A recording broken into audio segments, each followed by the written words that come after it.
So now we are going to talk about user input. देखो, हमने variables की बात कर ली, हमने डेटा टाइप्स की बात कर ली, हमने कीवर्ड्स की बात कर ली, हमने लिटरल्स की बात कर ली। So now we are going to talk about some crazy things like how to take user input. इस वीडियो में हम बात करेंगे कि कैसे यूज़र अपना इनपुट दे सकता है थ्रू द कंसोल। सो उसके लिए सबसे पहले RSRC पर राइट क्लिक करके एक जावा फाइल बनानी है यूज़र इनपुट नाम से, user input dot Java, and inside that class create one main file. देखो, इनपुट के लिए बहुत सारे सपोर्ट्स हैं जावा में, लेकिन हम मोस्टली यूज़ करते हैं स्कैनर क्लास का। स्कैनर क्लास का हम यूज़ करते हैं to take input from the user. देखो, स्कैनर इज़ अ क्लास जो कि जावा में पहले से बिल्ट इन है, पहले से डिफाइन की गई है। हमें कोई भी कोड उसके लिए लिखना नहीं होगा, हमें जस्ट उस क्लास को यूज़ करना है। अब वो क्लास का नाम मैंने क्या बताया, स्कैनर। तो मैं क्या करूँगा, उस क्लास का ऑब्जेक्ट बनाऊँगा। जस्ट मुझे फॉलो करो, आपको through the lecture, through out the lecture आपको समझ में आ जाएगा कि क्या कर रहा हूँ मैं। ठीक है, तो scanner SC is equal to new scanner. तो ये स्टेटमेंट क्या करता है, एक क्लास का ऑब्जेक्ट क्रिएट करता है।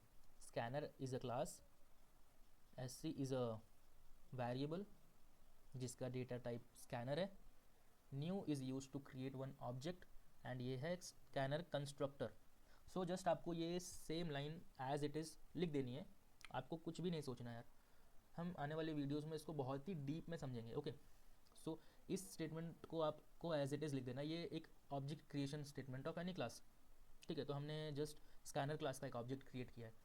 सो देखो यार, एक चीज़ देखा आपने, जैसे ही मैंने इसका ऑब्जेक्ट क्रिएट किया, scanner SC is equal to new scanner, तो यहाँ पर एक इम्पोर्ट स्टेटमेंट आ गया है ना, यहाँ पर एक इम्पोर्ट स्टेटमेंट आ गया।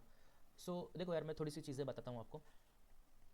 हमारे पास जावा में कुछ पैकेजेस होते हैं, जिसमें सबसे ज़्यादा फेमस पैकेज है लैंग पैकेज होता है। लैंग पैकेज में कुछ क्लासेस डिफाइन की गई हैं, बिल्ट इन क्लासेस। एंड एक और मोस्ट यूज पैकेज है यूटिल पैकेज।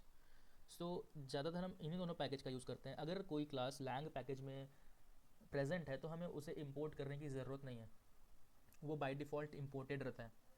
लेकिन क्योंकि स्कैनर क्लास यूटिलिटी पैकेज में है, यूटिलिटी बेसिकली इसको बोलते हैं, यूटिलिटी पैकेज में है, तो हमें यहाँ पर एक्सप्लिसिटली मेंशन करना होगा, हमें इंपोर्ट स्टेटमेंट लिखना होगा। हालांकि हमने नहीं लिखा, वो बाय डिफ़ॉल्ट जावा का इंटेलिजेंस है जो कि हमें हमारे लिए वो लिख देता है। ठीक है, तो हमें उसकी भी टेंशन नहीं लेनी, लेकिन हाँ, एक्सप्लिसिटली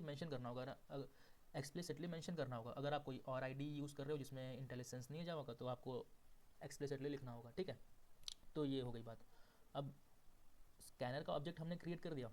देखो यहाँ पर एक रेड लाइन आ रहा है ना, स्कैनर का जो कंस्ट्रक्टर है, इसको हम बोलेंगे कंस्ट्रक्टर, स्कैनर कंस्ट्रक्टर। तो स्कैनर का कंस्ट्रक्टर एक आर्ग्यूमेंट डिमांड कर रहा है, तो आर्ग्यूमेंट में क्या देना है, एज इट इज़ जैसे मैं दूंगा वैसे ही सेम आपको भी देना है, सिस्टम डॉट इन। अब इससे क्या होता है, ये बेसिकली सिस्टम कंसोल जो है हमारा, वहाँ से जो इनपुट रीड करता है वो इस स्कैनर कंस्ट्रक्टर को देता है। ठीक है, सो हमारा ऑब्जेक्ट सक्सेसफुली क्रिएट हो चुका है, हमारा ऑब्जेक्ट इनपुट का ऑब्जेक्ट सक्सेसफुली क्रिएट हो चुका है। अब हम इनपुट लेने के लिए रेडी हैं, यूज़र से इनपुट लेने के लिए रेडी हैं। अब मैं बताऊंगा आपको कुछ मेथड्स के बारे में जो कि स्कैनर क्लास के अंदर प्रेजेंट होते हैं। ठीक है, so let's hear about some methods of scanner class. So सबसे पहले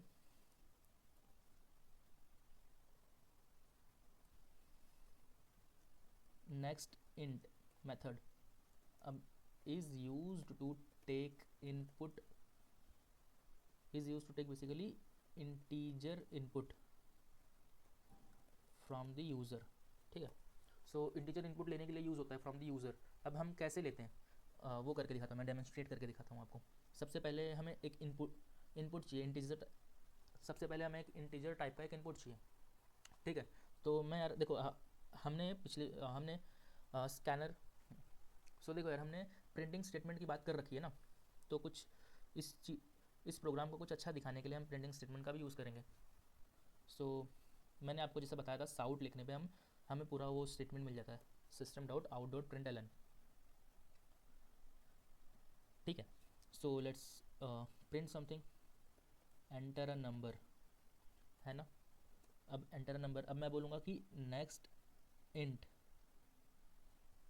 तो डायरेक्ट नहीं चला ना, क्यों नहीं चला, because it is present inside that scanner class, तो स्कैनर क्लास के अंदर के मेथड को चलाने के लिए हमें स्कैनर ऑब्जेक्ट की ज़रूरत होगी। तो मैं क्या करूँगा, scanner object dot next int. ठीक है, अगर आपको मेथड याद में नहीं रहता ना तो भी आप ऐसा कर सकते हो, एस सी डॉट नेक्स्ट डालोगे तो नेक्स्ट इंट का आपको देखो ऑप्शन आ रहा होगा, तो हमें सिंपली इसको सिलेक्ट कर लेना है।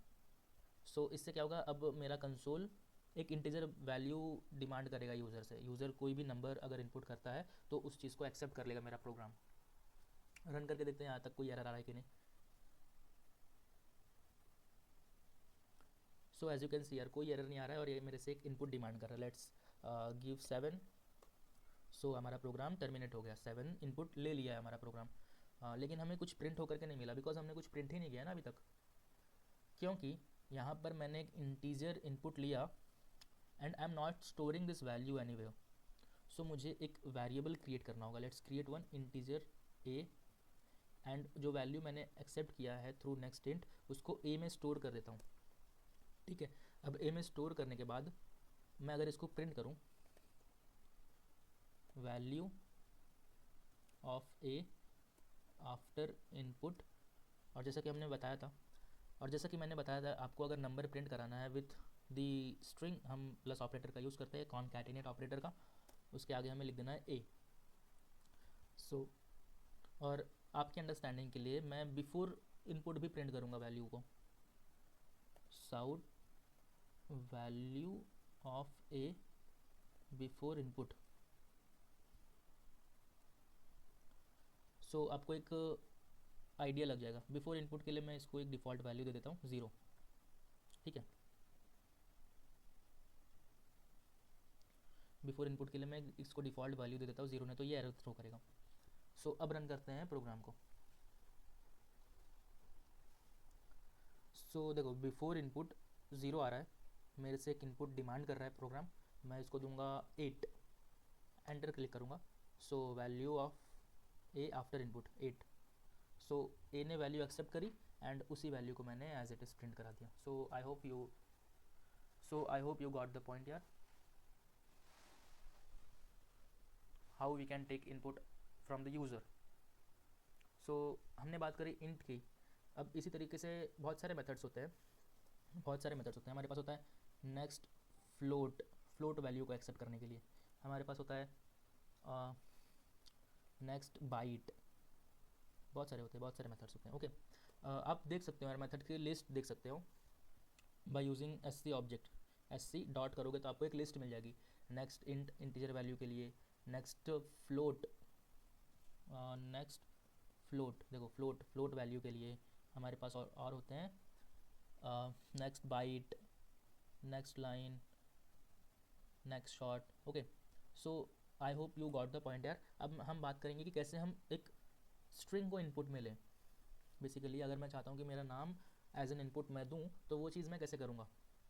ओके, सो सबसे पहले मैं क्या करूँगा, इन सारी चीज़ों को कमेंट आउट कर दूँगा। कमेंट आउट करने के लिए देखो यार, एक कमांड है कंट्रोल// से सारी चीज़ें कमेंट आउट हो जाएंगी। ठीक है, अब मैं सिंपली एक प्रिंटिंग स्टेटमेंट लिखूँगा, एंटर योर नेम, एंड मेरे नाम को एक्सेप्ट करने के लिए एक वेरिएबल क्रिएट करूँगा ना, तो स्ट्रिंग नेम, और नेम के आगे S C dot next line, हम यूज़ करते हैं next line to accept string value. Okay, let's see, क्योंकि मैंने नेक्स्ट लाइन यूज़ किया तो वो मुझको ओके, सो समझ गया यार, नेक्स्ट लाइन की हमसे स्ट्रिंग को एक्सेप्ट करते हैं। अगर मैं कोई भी स्ट्रिंग दूँ, कोई भी बेसिकली सीक्वेंस ऑफ कैरेक्टर दूँ, तो वो नेम के अंदर स्टोर हो जाएगा। अब मैं उस समझ गया यार, नेक्स्ट लाइन की हेल्प से हम स्ट्रिंग को एक्सेप्ट करते हैं, बेसिकली सीक्वेंस ऑफ कैरेक्टर को एक्सेप्ट करते हैं।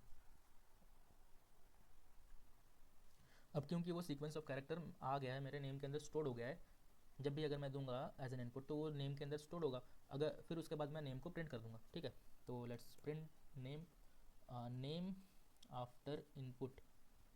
सो नेम आफ्टर इनपुट क्या होगा, मुझको सिंपली प्रिंट कर देना नेम। ठीक है, तो लेट्स प्रिंट यार, इसको चला के देखते हैं। सो मुझसे नेम डिमांड कर रहा है, let's give one string tag geek. So name after input tag geek. So I hope you got the point यार कि कैसे हम स्ट्रिंग को एज एन इनपुट पास कर सकते हैं। ठीक है, तो आज के लेक्चर में यार इतना ही था। उससे पहले, लेक्चर एंड करने से पहले यार आपके लिए एक टास्क है। सो जैसा कि आपने देखा पिछले लेक्चर्स में और इस लेक्चर्स को कंबाइन करके मैं आपको एक टास्क दूंगा।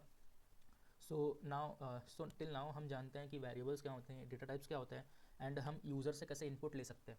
So your task is to create one calculator which takes user input like number 1 and number 2। दो नंबर यूज़र से लो, बेसिकली दो नंबर यूज़र से लेना है एंड उसका कैलकुलेशन परफॉर्म करना है। All calculations, addition, subtraction, division and multiplication. ठीक है, सो इतना सा टास्क है यार, सिंपल। आपको सिर्फ कैलकुलेशंस परफॉर्म करनी है यूज़र से इनपुट लेके। ओके, और जैसे कि देखो यार, मैं जैसे ही दो नंबर दूँ तो सारे सबका वो दोनों नंबर का सारे कैलकुलेशन, देखो यार जैसे ही मैं दो नंबर पास करूँ तो उसका एडिशन भी प्रिंट होना चाहिए, सब्सट्रैक्शन भी प्रिंट होना चाहिए, डिवीजन भी प्रिंट होना चाहिए, मल्टीप्लिकेशन भी प्रिंट होना चाहिए। तो ऐसा मुझे कुछ आउटपुट चाहिए। ओके, तो ये आपका टास्क नंबर 1 है।